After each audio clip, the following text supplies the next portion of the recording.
Cela fait 1 mois que Marilyn pleure sa meilleure amie, Léa, morte à 23 ans, violemment percutée par un chauffard le 14 septembre dernier. Elle était toujours présente quand il fallait, elle était sociable, elle était adorable. On pouvait toujours lui demander n'importe quel service, elle était toujours là, elle était toujours à notre écoute. Elle avait toujours le sourire. Les 2 amies étaient inséparables depuis le collège.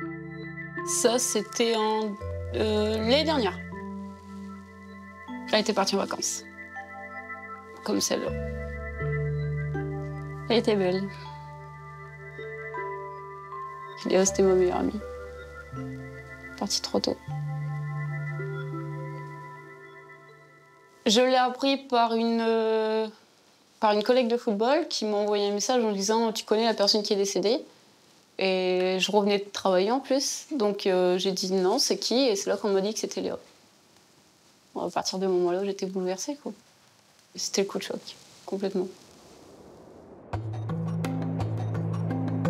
Un choc d'autant plus grand que ce qui n'était qu'un dramatique accident de la route va devenir en moins de 48 heures une incroyable intrigue criminelle sur fond de triangle amoureux, où se mêlent tromperie, jalousie et folie meurtrière.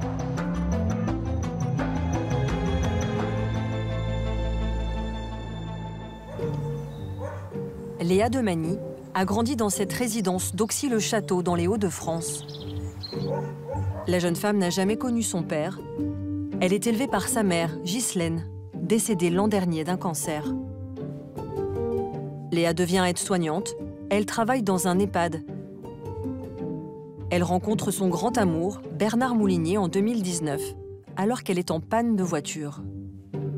Elle avait un problème de voiture et il y a un copain, lui, qui est venu et lui est venu avec. Et à partir de ce moment-là, il y a eu le coup de foudre entre eux deux. Le trentenaire, surnommé Nain-Nain, est cariste dans cette usine d'agroalimentaire. Passionné de musique techno et de mécanique. Pendant 2 ans, le couple file le parfait amour. Elle aurait vraiment tout fait pour lui. Il était fou amoureux. Il avait toujours dit à Léa comme quoi que c'était elle la femme de sa vie, que jamais il irait voir ailleurs. C'était vraiment des amoureux finis. Le 14 septembre dernier, Bernard vient chercher Léa à la sortie de son travail à l'EHPAD. Comme chaque soir, ils empruntent cette départementale pour rentrer à leur domicile de Frévent. Mais à la sortie de Bouc-Maison, la voiture de Bernard tombe en panne. Il est 22 h, il fait nuit noire et il pleut. Ils décident pourtant de rentrer à pied jusqu'à chez eux, à 8 km de là, en marchant sur le bas-côté. Bernard porte un gilet jaune, mais pas Léa, qui tient seulement une lampe torche pour se signaler. Soudain, une voiture surgit dans leur dos, percute Léa et prend la fuite. La jeune femme est tuée sur le coup. Lorsque les secours arrivent, Bernard est indemne, mais en état de choc. Aucune trace de freinage sur la route, le conducteur n'a pas dévié sa trajectoire. Seul indice, Bernard dit avoir vu s'enfuir un SUV avec des feux à LED. Sur la base de ces déclarations, un appel à témoins est lancé par la gendarmerie pour retrouver le chauffard. Et une enquête pour homicide involontaire avec délit de fuite est ouverte.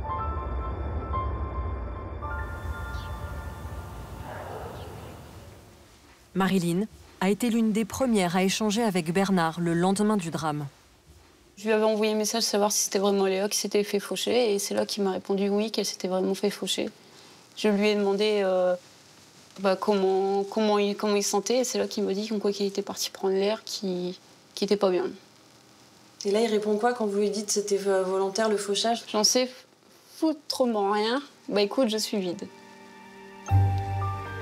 2 jours après cet échange, coup de théâtre. Bernard se rend à la gendarmerie et affirme connaître le chauffard qui a tué Léa.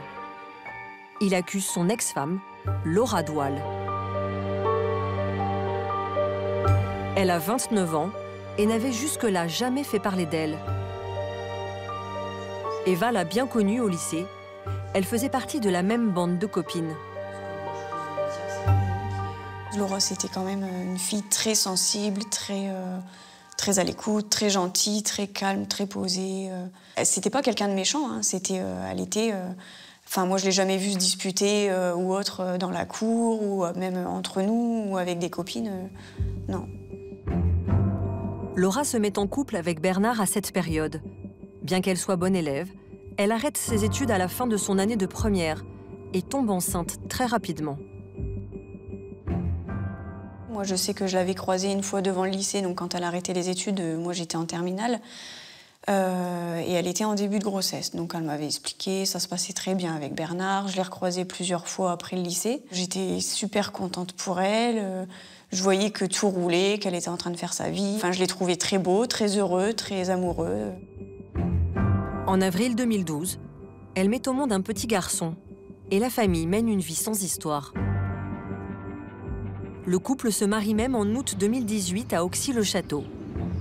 Mais à la surprise générale, Bernard quitte Laura 1 an plus tard. La jeune femme s'installe avec leur fils dans cette cité HLM de Doulan, à quelques rues de ses parents. Bernard, lui, tombe amoureux de Léa et emménage avec elle. L'épouse est conduite, vit très mal cette séparation et le nouveau bonheur de Bernard. Sur son mur Facebook, elle publie des messages de menaces qui donnent aujourd'hui une idée de l'ampleur de sa rancœur. On connaît tous quelqu'un qui est encore vivant aujourd'hui parce qu'on ne voulait pas finir en prison.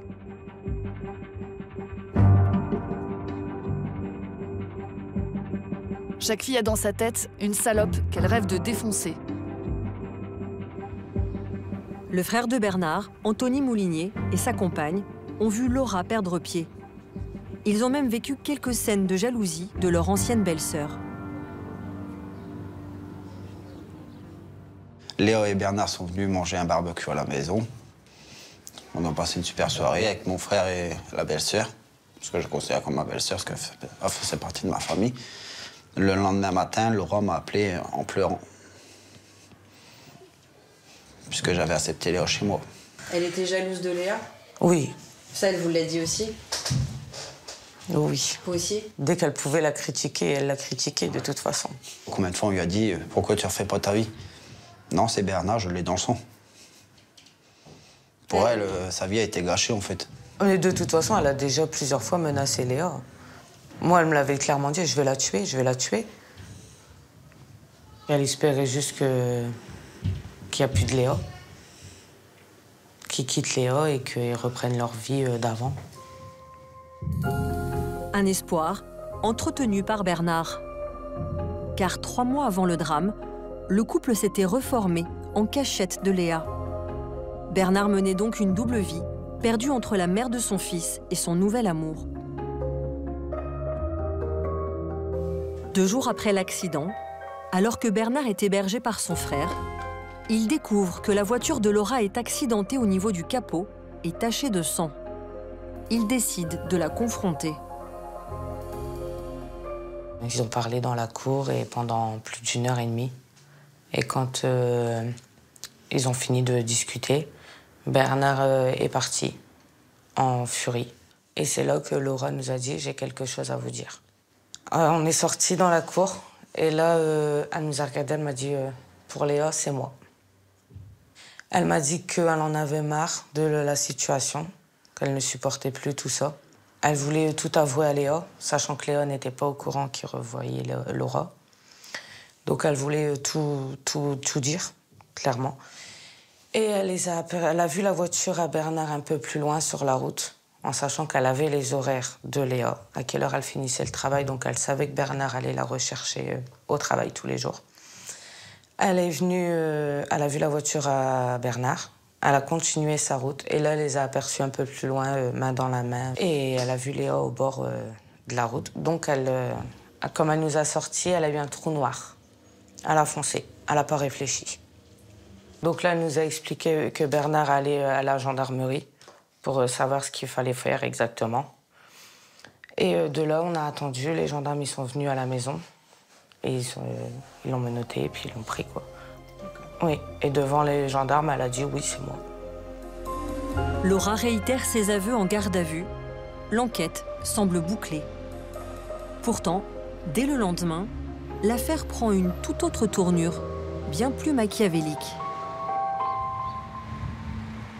Bernard se rend de nouveau à la gendarmerie et demande à être placé lui aussi en garde à vue. Il livre alors une autre version. Il s'accuse d'avoir tout prémédité avec son ex-femme, n'arrivant pas à quitter Léa.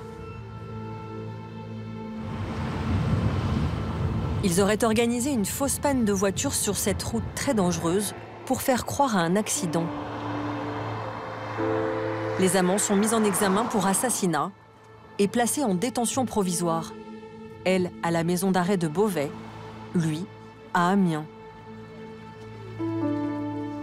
Pour l'avocat de Bernard, maître Stéphane Dacot, son client était prisonnier de ce triangle amoureux.